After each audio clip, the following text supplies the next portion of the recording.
بسم اللہ الرحمن الرحیم۔ السلام علیکم ناظرین، امید اور دعا کرتا ہوں کہ آپ لوگ جہاں جہاں پر ہوں گے خیر و عافیت سے ہوں گے۔ ناظرین، ہم نے ماضی میں دیکھا کہ ایک امریکن کانگریس سے ریزولوشن پاس ہوئی جس کے اوپر بھی انٹرنلی پاکستان کے اندر بڑی لہدے ہوئی۔ وہ ایک کئی دنوں کے ٹاک شوز کا ٹاپک رہا کہ عمران خان صاحب کے حق میں ریزولوشن امریکہ سے کیسے پاس ہو گئی۔ اس کے بعد پھر یونائٹڈ نیشن کا ایک ورکنگ گروپ ہیومن رائٹس کے اوپر ان کی طرف سے بھی اسی قسم کی آبزرویشنز آئیں، عمران خان صاحب کی گرفتاری، پارٹی کے ساتھ کیا ہوا، کیسے ہوا، اینڈ ایوری تھنگ۔ اب ایک اسی سے ملتی جلتی ڈیولپمنٹ برطانیہ سے بھی ہے۔ اس کے اوپر ہو کیا سکتا ہے، کیا ہوگا، اس کے اوپر بات کرتے ہیں۔ بعد میں پہلے آپ کو کانٹیکسٹ پڑھ کے سنا دوں، پہلے میں آپ کو ساری وہ تحریر پڑھ کے سنا دوں۔ UK parliamentarians demand the immediate release of Imran Khan. The UK parliamentarians held a hearing today about the erosion of democratic norms in Pakistan and the illegal incarnation of former Prime Minister Imran Khan. The hearing was jointly convened by Labour MP for Bradford West Naz Shah and Conservative peer Lord Hanan of Kingsclere. Advisor to Imran Khan, Zulfi Bukhari, PTI candidate at 2024 general election, Mehrbano Qureshi was guest speaker. اور اس کے علاوہ 20 different parliamentarians ہیں جو all political parties, جو برطانیہ کی United kingdom کی ساری پارٹیز ہیں، ان لوگوں نے آج اس ایونٹ میں شرکت کی ہے۔ اس میں former leader of Conservative Party and cabinet minister honourable sir Iain Duncan Smith, MP the former Home Secretary RT Honorable Preeti Patel, former Security Minister Honorable Baroness Neville Jones, former Minister for State in the Foreign Office Lord Ahmed of Wimbledon, and former Conservative Party Chairwoman and Foreign Office Minister Baroness Warsi۔ یہ وہ تمام لوگ ہیں جو برطانیہ کی parliament کے office bearer ہیں، مختلف پارٹیوں سے ان کا تعلق ہے۔ آج یہ وہاں پر ایک بیٹھک ہوئی، وہاں پر زلفی بخاری صاحب نے بات کی، وہاں پر مہربانو قریشی صاحبہ نے بات کی، اور ان تمام لوگوں نے بات کی موجودہ پولیٹیکل سرکمسٹانسز کے اوپر۔ اور اس کے بعد تمام جو یہ پارلیمنٹیرینز ہیں انہوں نے ریزرویشن شو کی ہیں۔ اب اس پہ ایک جو ہے پیراگراف ہے وہ ذرا سنیے گا۔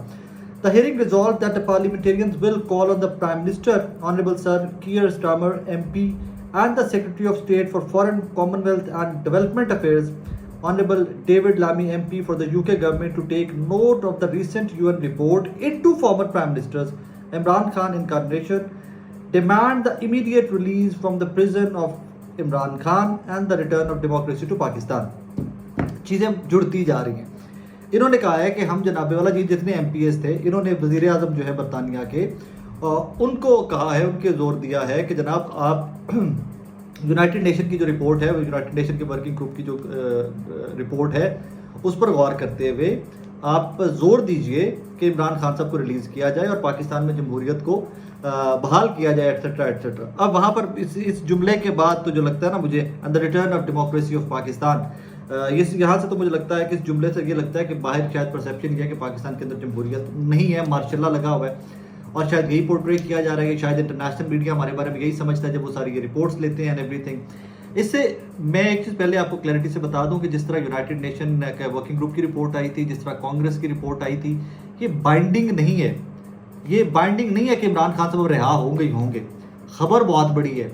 کیوں خبر بہت بڑی ہے؟ کہ جو آپ کے دوست ممالک ہیں جن کے ساتھ آپ کا لینا دینا ہے، جس میں آپ کے اکنامک افیئرز آ جاتے ہیں، فورن افیئرز آ جاتے ہیں، آپ کے جہاں پر چیزیں مشترکہ ہیں، ان تمام لوگوں کے سامنے آپ کا مقدمہ بہت کمزور ہوتا جا رہا ہے حکومت وقت کا، اور عمران خان صاحب اور ان کی جماعت کا مقدمہ بہت مضبوط ہوتا جا رہا ہے۔ امریکہ سے آغاز ہوا، یونائٹڈ نیشن تک بات آئی، اب انگلینڈ چلی گئی ہے، پتہ نہیں کل کو یورپین یونین کی طرف چلی جائے گی یا کسی اور ملک کی طرف چلی جائے گی۔ سو بیسکلی انٹرنیشنل افیئرز یا انٹرنیشنلی پاکستان تحریک انصاف اپنا لوہا بنواتی جا رہی ہے۔ اس کے اوپر لوگ اکثر کہتے ہیں کہ یہ جی ڈپلومیٹک ہار ہے گورنمنٹ کی، یہ ڈپلومیٹک ہار نہیں ہے، یہ جو اوورسیز پاکستانی ہیں جو PTI کے سپورٹر ہیں ان کی جیت ہے۔ اور یہ ایک اور چیز کی طرف اشارہ کرتی ہے کہ یہ تمام لوگ جو پاکستان سے باہر بیٹھے ہیں وہ کتنی بڑی تعداد میں، کتنی مطلب اگر تناسب دیکھا جائے، پرسنٹیج دیکھی جائے تو 90-95% لوگ ہیں جو بظاہر وہ باہر بیٹھے ہیں وہ عمران خان کا سپورٹر۔ یہی وجہ ہے کہ وہ اتنی ایفرٹ پٹ اپ کرتے ہیں۔ امریکن جو ریزولوشن آئی تھی امریکن کانگریس سے، وہ بڑی ایفرٹ کے بعد، بڑی لابنگ کے بعد، بڑے کنیکشنز کے بعد وہ اس طرح کا کوئی ڈاکیومنٹ یا اس طرح کی کوئی ریزولوشن آ سکتی ہے۔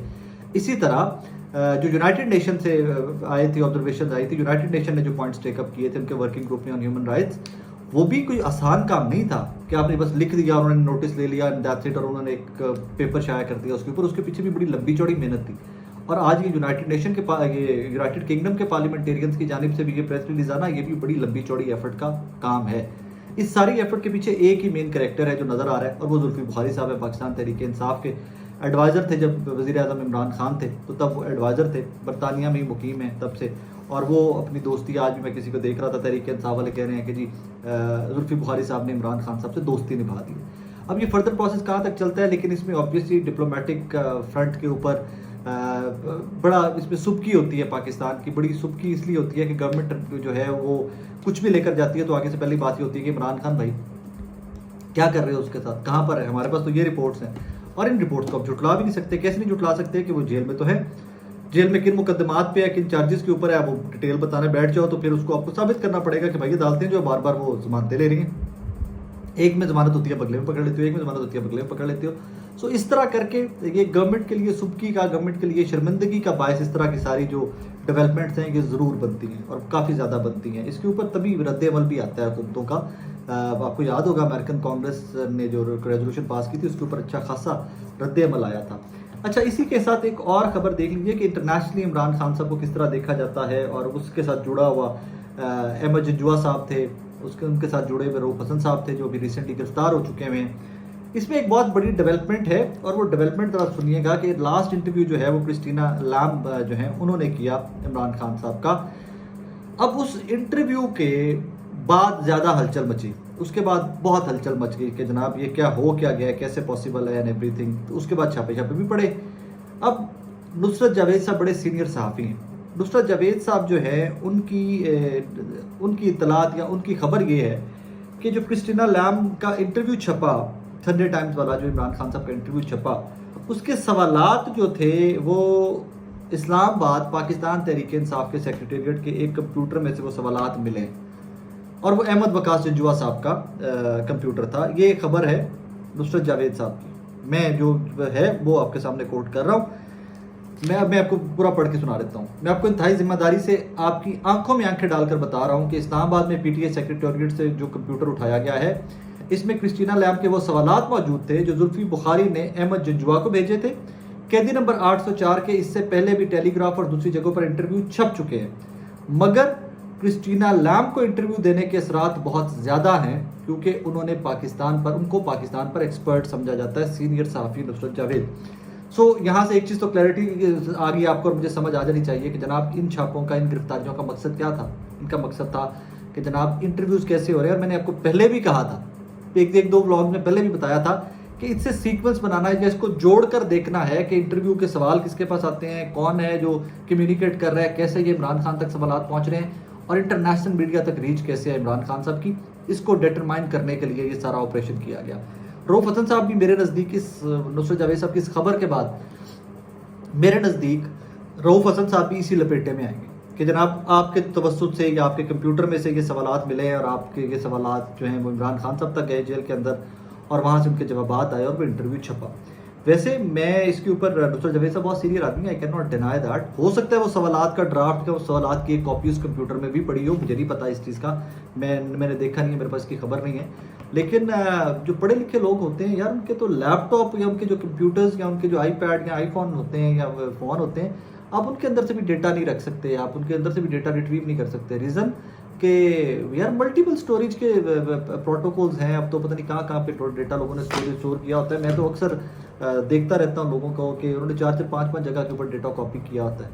پتہ نہیں، خیر میں تو خود کوئی ٹیکس سیوی آدمی نہیں ہوں، مجھے نہیں پتا اتنا. میرے پاس تو جو آتا ہے دیکھا مٹا دیا، دیکھا ڈیلیٹ کر دیا اینڈ اسٹف. میں تو اس قسم کا انسان ہوں کہ میرے پاس اسپیس ہی فون میں بہت تھوڑی ہوتی ہے. لیکن آئی ڈاؤٹ دیٹ کہ احمد جنجوعہ صاحب جیسا بندہ جس کا کام ہی international affairs and everything ہے، وہ ان کا کمپیوٹر آفس میں پڑا ہوا تھا. I don't buy that. یہ آئی پیڈ یا لیپ ٹاپ اور میک بک یا اس قسم کی کہانی تو ہو سکتی ہے کہ ان کے میک بک سے، ان کے لیپ ٹاپ سے کوئی کوشچن مل گیا ہو یا کچھ مل گیا ہو، تو وہ ٹھیک ہے، فیئر انف. اب یہاں پر قانونی چیز ایک ہے، کیا احمد جنجوعہ پاکستان تحریک انصاف کے انٹرنیشنل میڈیا کوآرڈینیٹر نہیں ہیں؟ اگر ہیں تو پھر ان کا کام کیا ہے؟ ان کا کام یہی ہے کہ انٹرنیشنل میڈیا کا اور اپنی جماعت کا اور اپنے لیڈر کا لائزن بنائے رکھنا. سوال یہ ہونا چاہیے تھا یا پوچھا یہ جانا چاہیے تھا کہ وہ سوالات عمران خان صاحب تک کیسے پہنچتے ہیں، نہ کہ احمد جنجوعہ صاحب تک کیسے پہنچتے ہیں. احمد وقاص جنجوعہ صاحب تو ان کی جاب ہے، اور وہ نون ڈسکرپشن ہے، کوئی چھپا کے یہ کام نہیں کر رہے. It's a known description, that is what he does for the party.